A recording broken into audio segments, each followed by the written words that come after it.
Don't forget folks, before we go any further, if you haven't already, please subscribe to the channel, like the video, ring the bell and all that jibber jabber, and thank you very much for supporting Invincible Asia.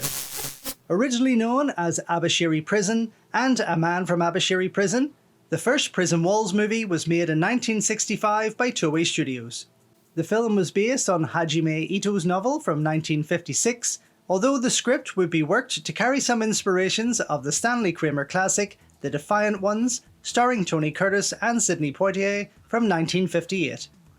Written and directed by Teruo Ishii, the legendary Japanese filmmaker who was known for his popular Supergiant series, the Gang series, and films such as Shogun's Joy of Torture, Orgies of Edo, Horrors of Malformed Men, Blind Woman's Curse,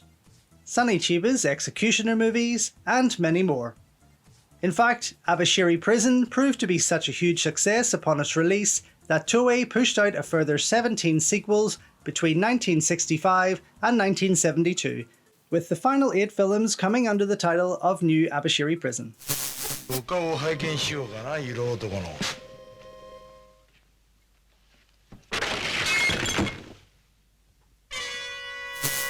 Too many, the third installment, Abashiri Prison Bokyo-hen, is hailed as the best in the long-running franchise, with Ishii writing and directing the first 10 overall, which has since proven to be the most successful and popular films of his career.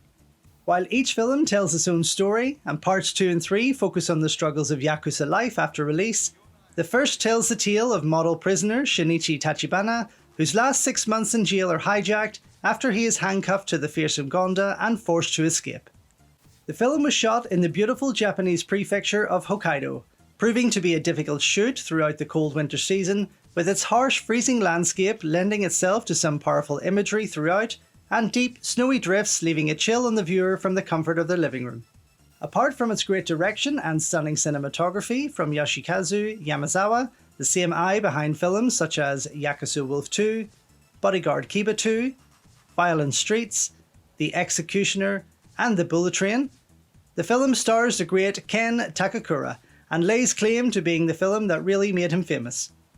Although he had already been quite busy in the industry for almost a decade beforehand, Ken's career would explode after his breakthrough role in Abashiri Prison, going on to appear in over 180 films by the time he had left the Toei Studios in 1976 and carrying the lead in all 18 movies of the Abashiri Prison series. Throughout his career, the singer and actor would appear in hit films such as Golgo 13, Manhunt, The Bullet Train,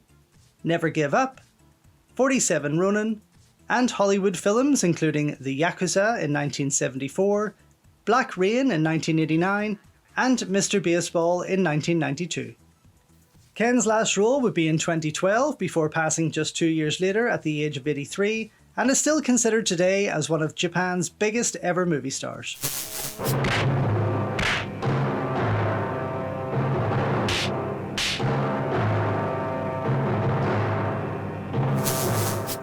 In the first film, Takakura is joined by popular actors such as Koji Nambara, seen in films such as The Call of Flesh, Branded to Kill, Yakuza Wolf, Lady Snowblood 2, and others. Tetsuro Tamba, who appeared in films such as Three Outlaw Samurai, You Only Live Twice, The Twilight Samurai, and Gozu from Takashi Miike, Toru Abe from films such as Tokyo Ninja Force, Blind Woman's Curse, Tora Tora Tora, and television shows such as The Water Margin and Shogun from 1980. They are joined by Kanjuro Arashi and Kune Tanaka, with each sequel delivering a blend of new and returning faces throughout, and everyone involved giving dedicated performances in every chapter. While perhaps Toei may have stretched the series a little thin by its 18th film, there's no denying just how wonderfully made the first collection of chapters are. Wonderfully written and backed by a number of beautiful songs, the film delivers a well-balanced story of survival, hierarchy, and emotion, strengthened by great performances from all, and is a prison drama well worth seeing.